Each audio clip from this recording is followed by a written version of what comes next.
Hai everyone, balik lagi nih di program Bisakes, Bima Sakti Podcast. Di episode 6 kali ini, kita memiliki sebuah judul yaitu Panggung Himpunan berbicara dengan pemimpin baru HMPSPG Bima Sakti. Sebelumnya, aku mau tanya nih, gimana kabar teman-teman di rumah sekalian? Kalian lebih sering habisin waktunya untuk rebahan atau ngelakuin hal yang sangat produktif di bulan-bulan liburan ini ya? Untuk menemani kegabutan kalian di rumah, kita di sini akan menghadirkan bintang tamu yang gak kalah spesialnya nih dari bintang tamu di episode-episode sebelumnya. Oke, mungkin tanpa basa-basi lebih lanjut, kita langsung saja. Ini dia Kahim dan juga Wakahim dari HMPSPG Bima Sakti. Selamat pagi. Halo, selamat pagi. Gimana nih kabarnya hari ini? Alhamdulillah baik. Alhamdulillah baik ya. Alhamdulillah. Oke, sebelumnya aku mau minta kakak-kakak di sini untuk perkenalan terlebih dahulu buat teman-teman yang ada di rumah sekalian. Oke. Baik, terima kasih. Perkenalkan, nama saya Agung Dwi Firmansyah dari angkatan 2022. Di sini saya sebagai Ketua HMPSP Geografi Bima Sakti tahun 2024.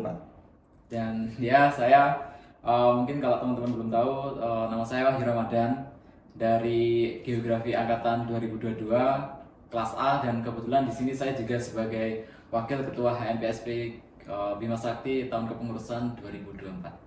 Oke, kalau boleh tahu nih, sebelum mencalonkan sebagai Kahim dan juga Wakahim, pastinya kakak kan mempersiapkan visi dan juga misi. Oke, kalau boleh tahu nih, bisa disampaikan buat teman-teman yang ada di rumah sekalian.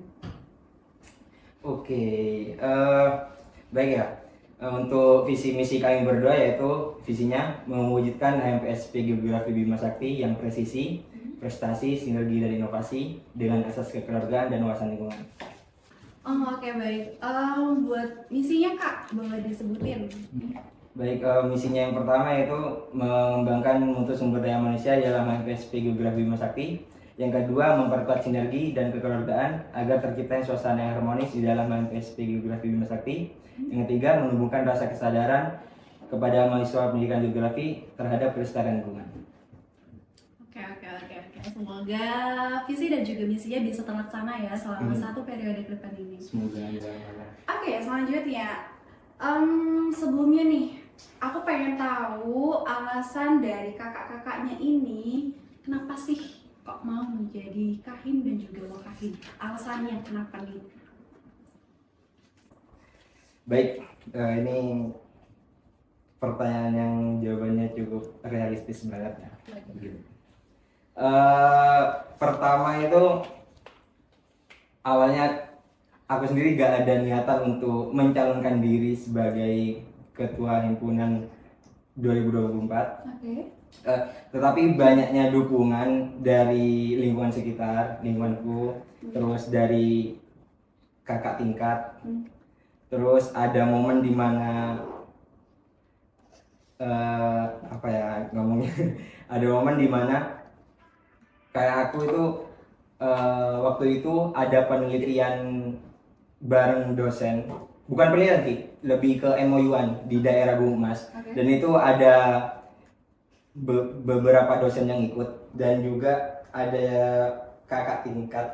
Pasti teman-teman kalian pasti tahu lah siapa kakak tingkat itu. Terus di mana di salah satu tempat itu di candi apa gitu waktu itu di Gumas. Di sana ada celetukan yang ngomong kalau aku ini akan mencalonkan diri sebagai ketua himpunan. Oh, waduh. Ada juga. Tapi aku di sana masih nggak ada rasa pengen mencalonkan ya. Tapi pas di sana itu ada momen di mana dosen-dosen itu udah dengar semua dosen, entah Prof Vika, Pak Fahmi, Pak Muji, Pak Bejo itu udah dengar kalau misal aku ini bakal mencalonkan diri.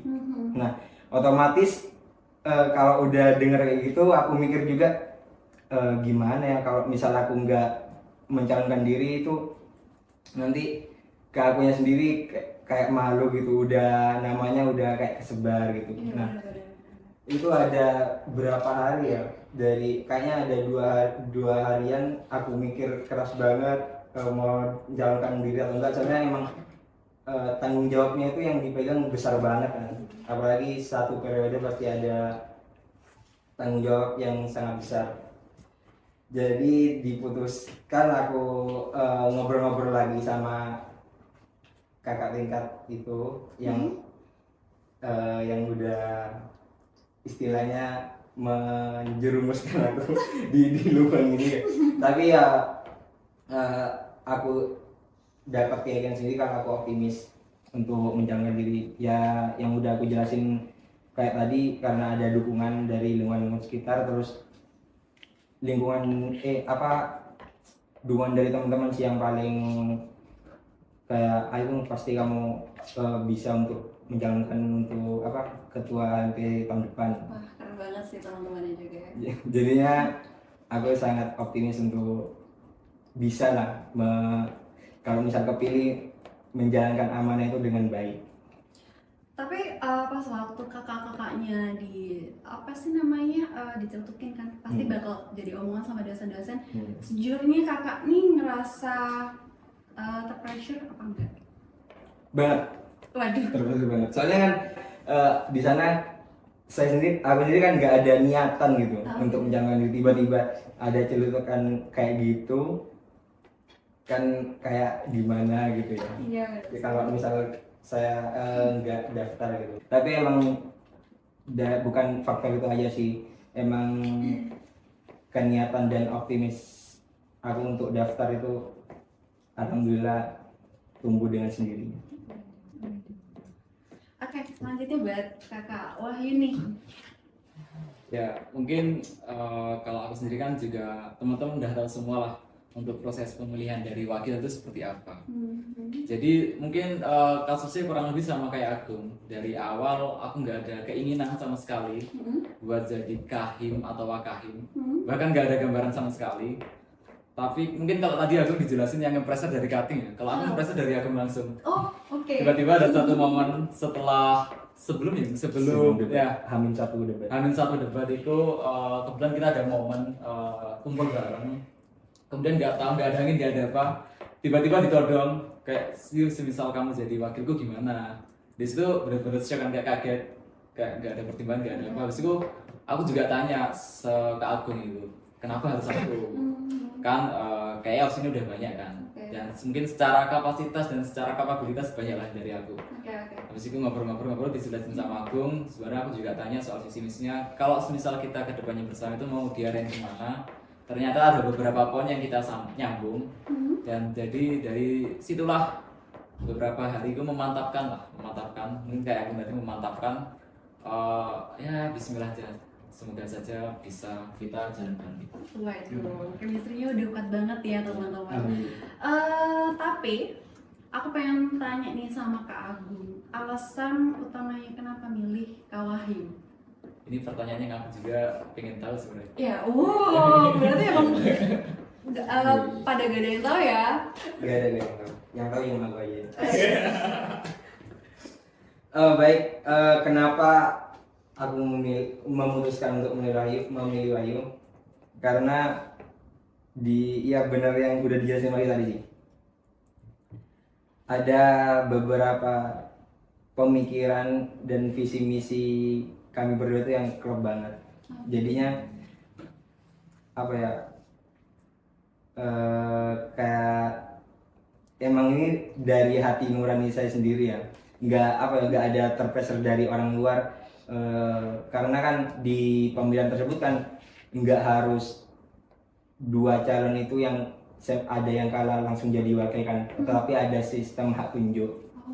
Nah jadi di situ ya karena aku di sana ingin menjadi ketua, jadi aku harus mencari wakil yang benar-benar sejalan dengan aku, nanti yang bisa mengontrol aku, bisa ya memberi masukan lah, dan tentunya tetap saling menyemangati.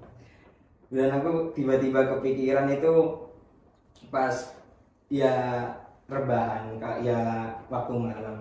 Gimana kalau udah malam-malam mikirin overthinking memikirkan soalnya di pressure itu sama panitia harus udah ada calonnya gitu. udah ya tertulis lah, biar nanti misal salah paslon 1 atau 2 emang ada yang kepilih langsung menyetorkan nama wakilnya. Terus aku udah mikir kayak gitu, tiba-tiba nggak tahu kenapa ya, tiba-tiba milihnya itu Wahyu di pikiran itu. Karena dari segi memang kita satu kelas, tapi kalau misal nongkrong atau keluar itu nggak, bisa dibilang nggak sama sekali. Oh, oke. Ini kalau kita kan dulunya sama-sama anggota HMP tahun kemarin kan. Jadinya ngobrol dan ketemu itu pun yang pas sama satu kepanitiaan di proker tersebut. Nggak ada habis rapat misalnya keluar nongkrong bareng atau ngomong bareng, nggak ada. Jadi gak tahu kenapa, mungkin emang takdirnya aku dipasangin, maksudnya dipasangin wakil sama ketua ya, dipasangin sama Wahyu. Jadi gak tahu kenapa tiba-tiba ada pemikiran dari Wahyu, terus ya yang Wahyu ngobrol tiba-tiba ditodong. Disitulah kami mengobrol gimana emang lillahi ta'ala menerima permintaanku. Ternyata Wahyu alhamdulillahnya menerima. Tapi kalau menurut dari aku sendiri, kayaknya Kak Wahyu nih ada sisi yang paling spesial nih buat Kak Agung sendiri ya, kayaknya. Tapi ya nggak tahu lagi sih. Spesial banget. Waduh. Kalau ini udah emang jalan Tuhan. Waduh, bener-bener. Iya bener banget. Bener banget.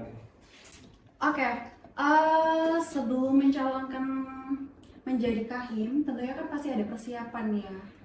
Kalau boleh tahu nih, persiapannya apa aja sih, Kak? Kalau persiapanku yang pertama itu selalu nanya gitu, ngobrol sama kating-kating atasan yang HMP tahun-tahun sebelumnya, nanya-nanya gimana caranya cari visi misi, terus gimana ya sistemnya di HMP itu gimana gitu. Ya kan aku nggak tahu juga, aku kan emang dulu anggota HMP tapi kan nggak cuma cuma menyelimuti departemen yang aku dapat itu kan, di departemen minat bakat itu. Nggak tahu gimana caranya ngurusin berapa 50-an, iya 52 kan, 52 orang 52 anggota itu, gimana cara merangkulnya, gimana cara cara membangun chemistry gitu.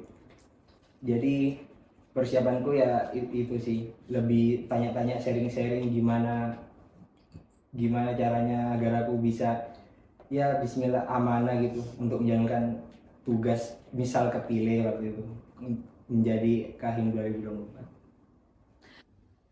Oke, selanjutnya nih aku pengen nanya, kan sebelumnya dari Kakak Agung dan juga Kak Abdul kan ada di kepengurusan HMP tahun sebelumnya kan? Iya. Aku pengen tahu nih perbedaan dari kepengurusan tahun lalu dan juga yang saat ini. Mungkin bisa diceritakan buat teman-teman perbedaannya apa? Bisa dari awal dulu. Ya mungkin pasti perbedaan itu ada kan, karena setiap kepengurusan itu beda kepala dan beda kerangka tubuh. Kalau yang aku ngerasain, karena di kepengurusan ini posisiku dan Agung ini sebagai cutting ya untuk teman-teman yang 2-3 ini, jadi yang paling mencolok ini sih dari segi dari segi mengayomi. Jadi kita itu merasa mempunyai tanggung jawab untuk memberikan pendampingan selalu ke teman-teman, terutama 2-3 ya. Ya meskipun pas sesi wawancara aku tahu dari teman-teman 2-3 itu juga sudah banyak yang pernah ikut organisasi, tapi kan setiap organisasi kan pasti juga memiliki lingkungannya masing-masing kan. Ya. Jadi mungkin ini sih yang paling terasa itu yang di awal-awal ini ya, kami sangat berusaha lah buat mendampingi teman-teman, selalu mendampingi apapun prosesnya itu semoga saja lah bisa lancar selalu. Kalau tahun kemarin kan kita di posisi teman-teman 2-3, Iya benar. jadi selalu didampingi, kalau ada bapak tanya, kalau ada bapak mbak ini gimana, mas ini gimana. Sedangkan kalau sekarang kan enggak, mas ini gimana, tapi dari orang lain. Jadi itu yang aku rasain. Selain itu juga mungkin ada beberapa perbedaan ada pengurangan ataupun penambahan dari segi proker sendiri. Bukan apa-apa, tapi kami juga merasa kalau ada pun pengurangan itu merupakan sebuah langkah efisiensi ya. Jadi kita lihat juga mana kira-kira yang proker itu tidak ada urgensinya yang terlalu ketara, jadi gak apa-apa. Kalau dari Kak Agung nih, yang dirasakan apa? Perbedaan kepengurusan yang lalu sama sekarang, pastinya kalau dari aku sendiri tanggung jawabnya. Karena kepengurusan tahun lalu kan aku masih menjadi anggota, dan itu aku terbiasa dipimpin, terbiasa nunggu arahan dari atas. Ya inisiatif, tapi kan masih nunggu kayak gimana ya, kayak gini gue nggak mau harus gini, dikasih tahu lah. Tapi yang sekarang benar-benar aku harus mempelajari dulu terlebih dahulu, nanti biar yang anggota aku nanti yang bila ada yang mau tanya itu untuk menjawab itu lebih enak gitu. Jadi rasa memimpinnya yang biasanya dipimpin sekarang harus memimpin, harus lebih lebih siap lah untuk anggota-anggota yang ingin bertanya. Oke. Sama mungkin sedikit nambahin ya. Ya. Kalau dari sisi kekeluargaan ya kurang lebih sama ya, karena kita juga rumahnya sama di pendidikan geografi. Jadi sejauh ini apa sih kayak sekali bonding, dari bondingnya relatif sama ya, aman. Oke, next. Pastinya kan di setiap kepengurusan ada kabinet, logo, serta filosofinya masing-masing. Oke, bisa dijelasin nih buat teman-teman sekalian. Sekalian untuk memperkenalkan ya tentunya. Kita langsung di sini ya. Oke, benar. Official nih. Jadi pertama ya, sebelum aku cerita soal proses terpilihnya logo sama kabinet ini ya. Jadi untuk nama kabinet kita kali ini Cakra Abipraya. Oke. Sedikit beda daripada nama kabinet dari tahun-tahun sebelumnya. Kalau tahun sebelumnya itu lebih mengangkat pada tema galaksi, ya kayak gitu, rasi bintang. Iya. Tapi kalau di tahun kepengurusan kali ini kami ingin yang beda lah. Mengangkat dari bahasa Sanskerta. Dan prosesnya juga cukup panjang ya untuk dapat nama Cakra Abipraya ini. Yang jelas kita juga sharing-sharing melalui beberapa masukan, pendapat. Nggak ada berapa sih ya, sekitar 7 atau 8 ya, 10 opsi. 10 opsi nama kabinet dari banyak orang. Sehingga dikumpulkan, habis itu kita ngasih masukan, kita sampai sholat enggak. sampai kita juga melalui renungan-renungan yang pada akhirnya di menit-menit akhir sebelum hari itu kayak udah rajin ya udah bismillah kita putuskan buat nama Cakra Abipraya. Nah mungkin kita bahas satu-satu ya dari Cakra sama Abipraya. Sebenarnya nama kabinet ini terdiri dari 2 kata, Cakra dan Abipraya. Cakra sendiri terbitnya matahari dalam bahasa Sanskerta. Jadi filosofi di balik nama Cakra ini kami berharap terbitnya matahari itu merupakan representasi dari lahirnya kabinet yang baru. Jadi kabinet kita baru lahir, harapannya bisa membawakan, kalau matahari terbit kan cerah, membawa kehangatan, keharmonisan. Jadi kita berharap di tahun kepengurusan yang baru ini dengan semua anggotanya, dengan berbagai karakteristik yang ada, kita bisa mengharmonisasikan lah supaya bisa tercipta sebuah kepengurusan yang baru dengan tujuan kekeluargaan, harmonisasi, agar terbentuk sebuah visi misi yang jelas lah untuk pendidikan geografi sendiri. Kemudian juga yang kedua, Abipraya. Abipraya ini dari serapan bahasa Sanskerta itu artinya harapan, tujuan, dan keinginan. Jadi kami membentuk kepengurusan ini, harapannya itu menciptakan sebuah prestasi, inovasi, dan sinergi bagi seluruh pendidikan geografi. Bagaimanapun juga, meskipun dalam kepengurusan 1 tahun ini kan kita harus memiliki visi, memiliki tujuan, memiliki goals kan. Jadi kalau nanti ngambang, nggak ada tujuan, terus nggak ada keinginan, itu kan takutnya nggak ada semangat juga. Jadi ada tujuan yang kita target, biar kita juga memiliki semangat biar target itu bisa dicapai. Oke, kalau dari logonya nih, logonya. Dari logo, sebenarnya kalau logo ini juga sama prosesnya ya, melalui masukan-masukan, juga melalui renungan-renungan. Cerita yang alas pro ini. Oh, jangan. Nah, mungkin kalau teman-teman lihat di sini ya, untuk logo ini terdiri dari beberapa komponen yang setiap komponennya juga memiliki filosofi. Mungkin kita urutkan yang paling atas dulu. Kalau yang di atas itu ada 7 bintang. Oke. Jadi makna di balik 7 bintang itu merepresentasikan dari 7 departemen yang ada di HMPSP Geografi ini. Kemudian juga kebetulan tahun ini itu merupakan 7 tahun berdirinya Prodi Pendidikan Geografi. Jadi kenapa bintang? Harapannya supaya terang, supaya memiliki cahaya yang bisa menerangi ketika di kondisi gelap gulita. Kemudian juga yang kedua ada sinar matahari terbit. Mungkin ini ada kaitannya dengan nama dari kabinet kita tadi ya, Cakra Matahari Terbit. Kita maknai sebagai hadirnya ataupun era baru yang membawa optimisme, harapan, dan keharmonisan bagi semua keluarga pendidikan geografi. Kemudian yang kedua ada komponen bumi. Komponen bumi itu kita pilih gini juga, kalau teman-teman teliti di bawah itu ada tangan yang menopang. Jadi komponen bumi ini sebagai titik fokus tujuan yang ingin kita capai ya. Jadi setiap proker yang kita jalani itu orientasinya itu untuk menjaga keberlangsungan bumi, supaya juga terciptalah keharmonisan, dan besok ketika anak cucu kita itu bisa menikmati dari apa yang saat ini kita lakukan. Yang tujuannya pasti janganlah merusak bumi. Sama yang terakhir itu yang paling bawah ada 2 tangan yang menopang.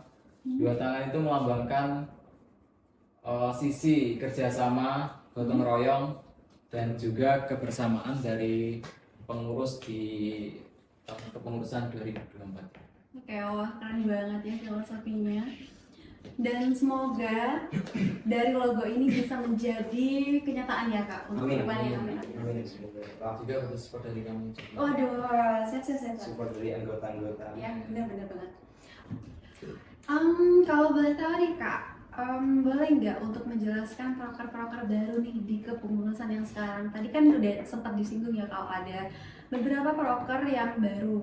Nah, boleh nih dikasih tahu buat teman-teman sekalian di rumah.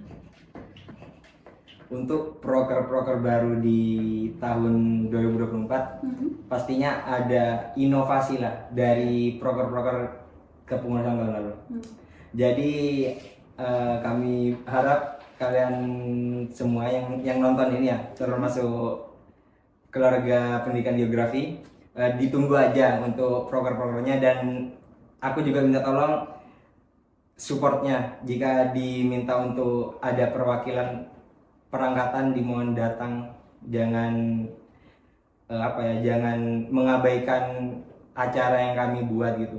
Walaupun sematang-matangnya kami membuat acara, merangkai acara, tapi kalau tidak ada yang datang, tidak ada support dari mahasiswa pendidikan geografi, ya percuma aja. Jadi dimohon untuk mensupport juga proker-proker 1 tahun ke depan kan. Nah, untuk teman-teman harap di pin kata-kata dari Mas Agung ini. Oke, sebelumnya kan kita dari HMP juga memberikan Q&A buat teman-teman dari Prodi Pendidikan Geografi. Dan di sini kita ada pertanyaan nih dari teman-teman sekalian, dan semoga bisa dijawab dengan ini ya. Dengan jujur. Iya, betul. Pertanyaan dadakan ya? Iya, benar banget. Oke, pertanyaan pertama, rencana disnatalis nih. Waduh, sempat disinggung. Kemarin kan kita udah melaksanain disnatalis ya. Gimana nih buat disnatalis tahun ini? Apakah ada sesuatu yang baru? Waduh, pasti bakal seru deh. Mungkin jawab langsung sama mantan ya, Iya. sama panitia.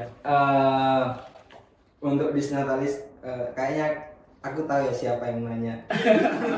Kayak tahu siapa yang nanya tentang disnatalis ini ya. Jadi untuk disnatalis yang tahun ini, aku harap lebih, karena yang tahun kemarin karena aku sendiri sebagai ketua panitia, aku anggap itu sukses banget. Jadi aku harap kedepannya untuk disnatalis ke-7 pendidikan geografi lebih sukses lagi, lebih meriah lagi untuk acara tersebut. Dan untuk yang yang nge-request bintang tamu ternama ya, semoga ada rezeki bagi HMP untuk yang mendatangkan bintang tamu tersebut lah. Terus untuk tempatnya, insya Allah kami usahakan yang terbaik lah, minimal sama kayak tahun kemarin, karena untuk ada pemikiran mau diselenggarain di auditorium, tapi kalau di auditorium itu minimal yang datang itu harus 800 orang. Dan aku pikir kayaknya nggak bisa mahasiswa pendidikan geografi datang sampai 800 orang sih, kecuali bintang tamunya itu emang benar-benar wah. Ditunggu banget ya. Oke, second question. Kira-kira nih, apa aja sih program dari HMP yang udah terlaksana selama 2 bulan ya? 2 bulan. Selama 2 bulan ini. Iya. Mungkin nanti biar kita bisa melakukannya. Ya. Kalau proker sejauh ini baru Sertijab sama yang on the way, sedang on the way ini makrab untuk tahun kepengurusan 2024 ini. Ya mungkin sedikit evaluasi juga ya. Kalau yang dari Sertijab itu insya Allah sudah bagus lah dari sisi pelaksanaannya. Juga yang mau on the way ini juga insya Allah juga lancar, karena juga kalau melihat dari proses persiapan teman-teman panitia itu juga udah mantep banget secara koordinasi juga. Sama mungkin yang lain-lainnya menyusul, selebihnya ya seperti agenda banyak yang terlaksana dan sejauh ini juga terlaksana dengan baik ya kami. Kayak humas, habis itu ya mungkin masih humas saja sih. Soalnya kalau dari agenda teman-teman lain kayak bank sampah, habis itu yang di Minbag ada solidarity spot itu bakal terlaksana pas besok setelah tanggal 18, pas momen teman-teman sudah masuk ke perkuliahan. Oke, ditunggu banget ya program-programnya. Ya, jangan lupa join untuk setiap programnya ya. Harus banget. Harus mensupport. Mungkin dari aku ada nambah. Oke. Kalau dari aku ya, karena yang udah jalan itu Sertijab, jadi karena ya awal-awal anggota HMP yang baru itu masih awal, nggak tahu mekanismenya ya apa ya, tapi kalau dilihat-lihat benar katanya Wahyu, acaranya itu dalam segi pelaksanaan alhamdulillah lancar, kalau bisa dibilang itu sukses. Dari anak-anak yang nggak tahu gimana mekanisme menyiapkan acara tersebut, yang penting mereka itu mempunyai tanggung jawab apa yang telah kami kasih gitu. Karena kalau udah mereka mempunyai tanggung jawab, pasti dengan berjalannya waktu pasti mereka bisa sendiri. Dan lebih bagusnya lagi untuk anggota HMP yang baru ini, mereka lebih sering nanya, jadi nggak nunggu salah dulu baru nanya. Jadi mereka nanya dulu agar ya mungkin biar nggak salah gitu. Komunikasi yang utama ya. Alhamdulillah komunikasinya baik. Oke, mungkin pertanyaan yang selanjutnya ini lebih pribadi ya. Kira-kira nih, kakaknya kan udah lama terjun di organisasi. Kira-kira gimana sih cara membagi waktunya agar kegiatan akademik dan juga organisasi serta hal yang lainnya itu bisa balance, bisa seimbang? Silakan bisa dijawab. Mungkin ini sih, banyak sekali anggapan kalau ikut organisasi pasti waktunya itu bakal keteteran di perkuliahan. Mungkin kalau mungkin Agung juga setuju bahwa tergantung kita nih bagaimana kita mampu memilih skala prioritas dari apa yang mau kita kerjain. Karena pertama gini, yang pasti prioritas utama itu pasti perkuliahan, sama yang kedua nanti baru organisasi. Jadi jangan kebalik, tapi nanti justru energi sama waktunya lebih banyak dihabiskan buat organisasi, tapi buat perkuliahannya justru malah keteteran. Mungkin itu sih kalau dari aku. Pertama soal prioritas bagi waktu. Sama juga ini, bukan berarti kalau kita join organisasi itu bakal keteteran, soalnya kalau di organisasi sendiri kan kita pasti punya tim kan. Jadi setiap tugas, setiap proker, setiap tanggung jawab itu kita kerjain bersama. Jadi di situ energi kita nggak bakal berkurang secara habis-habisan lah, nggak bakal digembur habis-habisan. Tahu juga di perkuliahan kalau aku ngerasa ya, setiap mata kuliah itu kan dalam pengerjaan tugasnya itu juga dibuat kelompok kan.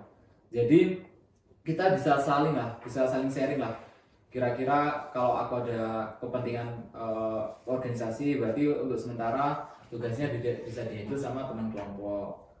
Bahkan kalau sepengalamanku sendiri di semester 1, 2, 3 ini hampir semua teman satu kelompokku juga teman-teman organisasi. Dan itu pun kalau aku ngerasanya ya nggak terlalu keteteran, justru kita itu bisa saling support. Di organisasi kita saling support, dan di kelas kita juga saling support. Jadi cara bagi waktunya ya itu sih, pilih skala prioritas sama pilih rekan yang tepat, jadi biar kalian tidak keteteran. Balik lagi ya, kalau keteteran tuh balik sama manusianya masing-masing. Iya, benar. Ya, mungkin kalau dari Kak Agung nih, apakah ada cara yang lain? Kalau dari aku sendiri, sebenarnya udah yang Wahyu jelasin tuh udah ya masuk lah gimana kita membagi waktunya. Kalau jadi lebih memprioritaskan ya. Jadi emang kita ke Jember ini untuk kuliah, dan juga kita harus mendahulukan tugas kuliah tersebut. Tetapi karena aku sendiri udah join anggota HMP, jadi di sana aku juga memiliki tanggung jawab yang harus mengerjakan tugas-tugas yang udah dikasih. Jadi gimana kita membagi waktu antara mendahulukan tugas yang benar-benar urgent dan mendahulukan tugas yang bisa kita kerjain nanti gitu. Tapi kalau aku harap untuk anggota-anggota pengurus lainnya, kalau sebisa mungkin mendahulukan tugas kuliah, entah deadline-nya lama ataupun dekat. Yang penting kalian ngerjain tugas kuliah dulu, baru kalau emang udah selesai atau emang udah ngerjain setengah, nanti ngerjainnya nanti malam atau gimana, itu terserah kalian. Yang penting kalian harus mendahulukan tugas kuliah, karena aku juga nggak pengen gara-gara kalian join HMP terus nilai kalian turun, karena prioritas utama kalian ke luar kota kalian adalah untuk menempuh pendidikan. Oke, ini kan dari pengurus yang sekarang kan banyak dari yang belum pernah join di HMP kan. Kira-kira nih, gimana sih cara untuk membangun hubungan dan juga kerjasama dari para anggotanya? Gimana nih?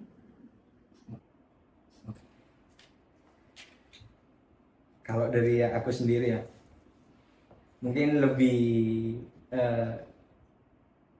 kata-katanya itu SKSD lah, sok kenal. Walaupun aku sendiri nggak begitu kayak canggung gitu kan ya, kita nggak pernah ketemu, kita nggak pernah saling sapa, nggak pernah tahu satu sama lain. Tapi aku sendiri yang harus diwajibkan memang merangkul kalian, merangkul anggota-anggotaku, yang gimana mungkin aku harus tahu karakter kalian tuh gimana, cara kalian bercanda itu gimana gitu, biar aku tahu juga. Kalau dari aku yang pertama itu lebih bonding banget sih, harus lebih memprioritaskan juga kalian gitu. Gimana kalian ketika kalian ada misalnya ya ada musibah gitu, aku langsung tanyain kenapa. Kalau kalian ada kesusahan tanpa kalian minta tolong ke aku udah inisiatif sendiri gitu. Gimana nih apa ada kesusahan di dalam kamu mempersiapkan proker ini, jadi lebih inisiatifku sendiri sih. Dan juga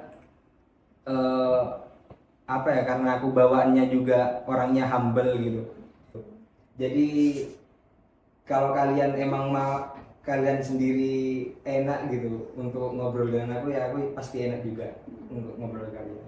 Kunci utamanya komunikasi ya. Tetap aja komunikasi. Kau dari Oh, kau ya apa ada tips? untuk Lain. membangun kedekatan ya? Ya benar. Ya mungkin setuju sih. Poin utamanya ya komunikasi, juga kemauan kita ya, antara mungkin dari aku sama Gung Inti ke anggota yang mau untuk saling membuka. Kan percuma ya kalau aku udah effort buat ngedeketin, buat ngajak komunikasi, tapi dari pihak lainnya menutup. Ya. Kan mungkin kalau dalam istilah cinta bertepuk sebelah tangan. Waduh. Tapi Pengalaman. tapi enggak itu sih, mungkin setuju. Pertama itu komunikasi. Juga kita kan mungkin kalau saat ini proses pertemuan kita kan cuma lewat Zoom, lewat online gitu kan. Nah itu kalau aku ngerasa sejauh ini juga sudah kebentuk karena proses komunikasi yang juga lancar. Dan mungkin besok setelah bisa bertemu secara langsung ya, bisa guyonan tektokan secara langsung juga, mungkin bakal lebih erat lagi. Ya mungkin itu untuk membangunnya. Oke, mungkin untuk harapan nih buat HMP ke depannya untuk bisa menjadi lebih baik, apa nih harapannya? Kalau dari aku sendiri, harapannya untuk HMPSP Geografi Bima Sakti yang 2024 seperti ada divisiku yaitu presisi, ingin mewujudkan HMPSP Geografi yang presisi, prestasi, sinergi dan inovasi.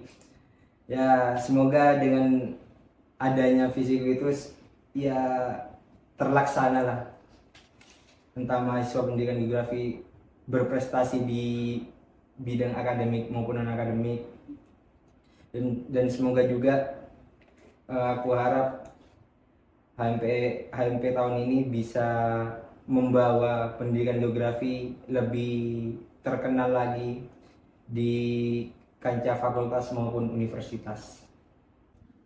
Oke, mungkin dari Wakahim. Mungkin dari aku juga sama ya, pasti setiap kepengurusan itu kan ada goals yang tadi tak sampaikan ya. Semoga goals yang dari awal sudah kita komitmen untuk kita lakukan ya, semoga saja bisa terrealisasikan sebaik mungkin. Yang bentuk realisasinya itu ya prestasi, bukan hanya prestasi dari internal HMP tapi juga seluruh mahasiswa geografi. Semoga untuk skala umum, untuk untuk prodi pendidikan geografi ya, semoga kita bisa menjadi fasilitator ataupun jembatan bagi teman-teman untuk meraih prestasi ya, dalam bidang akademik juga maupun non akademik. Mungkin sama kalau tuh harapanku untuk anggota ya, untuk anggota ya, semoga kekeluargaan kita bisa tetap terjalin. Semoga dalam satu kepengurusan ini, di akhir kepengurusan tidak ada riak-riak yang akan mengganggu proses berjalannya kita dalam mengarungi proker-proker yang sudah kita tentukan dari awal. Ya itu sih, kalau ada satu istilah yang bagus. Boleh. Saya selalu memandang bahwa perjalanan ini akan sangat jauh, tapi saya selalu percaya bahwa semua akan ringan apabila bersama kita tempuh. Langsung closing. Belum. Oke, kalau ngomongin tentang support system, apakah ada nih support system selama pencalonan menjadi kahim dan juga wakahim selama ini? Loh, kan nggak mesti Oh, iya, itu iya. kan. Oh, iya. Nanti. Oh ya benar-benar. Support systemku dari sebelum pencalonan dan akhirnya terpilih, ya pasti ada. Kalau bicara support system itu pasti ada. Yaitu yang pertama itu orang tua, karena aku pasti meminta restu ke orang tua dulu. Gimana ya, nanya dulu lah sebelum emang aku mendaftarkan menjadi ketua himpunan itu, pasti bicara dulu ke orang tua aku, nanya-nanya gimana ya, dan mereka juga mempasrahkan ke aku juga. Yang penting kuliahnya yang enggak kebentur dengan kegiatan organisasi. Ya alhamdulillahnya mereka setuju, dan pastinya alhamdulillah doa kedua orang tuaku dikabulin sehingga aku alhamdulillah terpilih. Dan terus yang kedua itu pasti ada sosok wanita. Waduh, siapa nih ya kira-kira? Ya. Sosok wanita yang selalu mensupport aku, istilahnya menjadi apa ya, pengingat kedua setelah orang tuaku, yang selalu mengingatkanku, selalu memberi saran atau masukan. Ya pasti, aduh malu. Ya itulah. Yang pertama adalah orang tua, yang kedua ya ada sosok wanita yang emang menemaniku dari benar-benar nol lah anggapannya, sampai aku bisa menjadi ketua himpunan 2024. Dan yang ketiga itu ada teman-teman yang emang selalu mensupport aku, entah dari pendidikan geografi maupun dari luar. Oke, mungkin kalau dari Kak Wahyu nih. Ya, Support systemnya. support system ya. Kalau dari aku nanti ada 3 list ya, orang tua, cewek, sama teman-teman. Kalau aku cuma ada 2 list. Yang nomor 2 diloncati 1 sama 3, orang tua sama temennya. Jadi ya kalau dari aku, yang pasti sebelum mutusin buat buat jadi wakil ketua himpunan itu, yang apa ya, mungkin langkah pertama itu langsung ngekontak kedua orang tuaku, kira-kira gimana kalau semisal aku ngambil keputusan seperti ini, karena aku sendiri juga tahu bahwa kedepannya ini tanggung jawab yang juga berat. Jadi mungkin ada beberapa hal yang harus aku korbankan. Kira-kira kalau terus aku minta masukan, kira-kira dari terutama dari ibu gimana, dan ya kalau pasti orang tua pasti bakal mensupport ya apa yang udah menjadi komitmen anaknya, apalagi kalau itu orientasinya kebaikan. Jadi ketika orang tua mengiyakan, jadi udah yakin dari situ aja udah yakin buat ngambil keputusan ini. Sama yang kedua cewek. Sama yang kedua teman-teman terutama untuk apa ya, kayak ring pertama lah, teman-teman dekat lah, tanya-tanya dari teman-teman juga mensupport, ya nggak apa-apa, mungkin itu juga satu kesempatan yang kedepannya nggak bakal terulang lagi, jadi ambil aja juga buat nanti pengalaman. Oke, mungkin ini bakal jadi pertanyaan terakhir ya buat episode kali ini. Oke, pertanyaan terakhir. Apa sih motivasi dari Kahim dan juga Wakahim sehingga memutuskan untuk menjadi Kahim dan juga Wakahim? Motivasinya apa? Menjadi Kahim dan juga Wakahim. Mungkin aku dulu ya. Iya.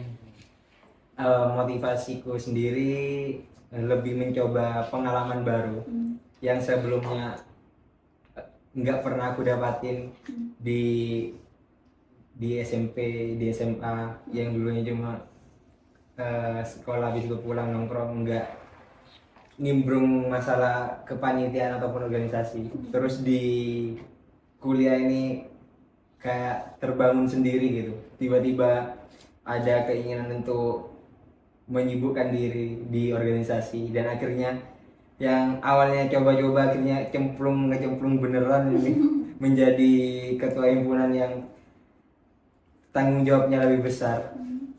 Jadi mencoba hal baru lah, keluar dari zona nyamanku sendiri yang dari dulu. Oke, mungkin dari Kak Wahyu nih, apa sih motivasinya?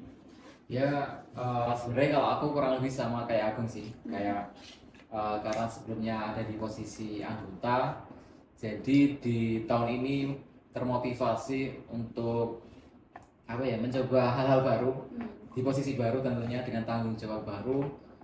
Ya juga ini sih, juga untuk sebenarnya untuk nge-challenge dari diri sendiri, apakah bisa sih misal dikasih tanggung jawab lebih berat, lebih berat itu apakah bisa nyelesain dan kira-kira prosesnya bakal gimana, karena satu hal pasti kedepannya kan juga bakal banyak challenge-challenge yang bakal hadir kan, jadi dari sekarang lah challenge sendiri untuk di posisi sekarang. Oke, mungkin kalau bisa dilihat nih, dari Kak Wahyu ini merupakan tipikal manusia yang suka challenge ya, betul gak nih?